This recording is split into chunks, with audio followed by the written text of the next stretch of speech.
गौतम बुद्ध एक शहर में प्रवास कर रहे थे। उनके साथ कुछ शिष्य भी थे। एक दिन उनके शिष्य शहर में घूमने निकले। वे शहर में घूम ही रहे थे कि तभी शहर के कुछ लोगों ने उन्हें अपशब्द कहे।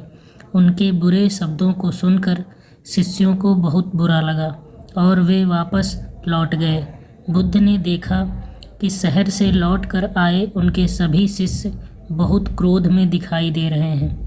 उन्होंने शिष्यों से पूछा, क्या बात है, आप इतने तनाव में क्यों हैं? तभी एक शिष्य क्रोध में बोला, हमें यहाँ से तुरंत चलना चाहिए। जब हम बाहर शहर में घूमने गए थे तो यहाँ के लोगों ने बिना वजह हमें बहुत बुरा भला कहा। जिस जगह हमारा सम्मान ना हो वहाँ हमें नहीं रहना चाहिए।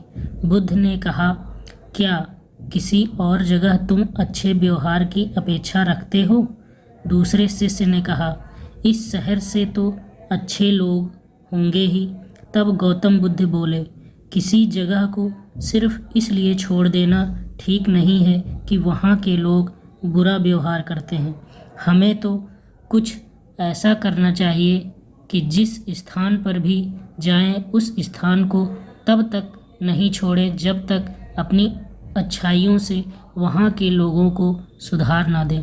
हम जिस भी स्थान पर जाएं वहाँ के लोगों का कुछ ना कुछ भला करके ही वापस लौटें। बुद्ध ने कहा, जिस प्रकार युद्ध में बढ़ता हुआ हाथी चारों तरफ के तीर सहते हुए भी आगे बढ़ता जाता है, ठीक उसी तरह उत्तम व्यक्ति भी दूसरों के अपशब्दों को सहते हुए अच्छे कार्य करता रहता है। खुद को वश में करने वाले प्राणी से उत्तम कोई और नहीं हो सकता। बुद्ध की बात शिष्यों को अच्छी तरह से समझ में आ गई और उन्होंने वहाँ से जाने का इरादा त्याग दिया।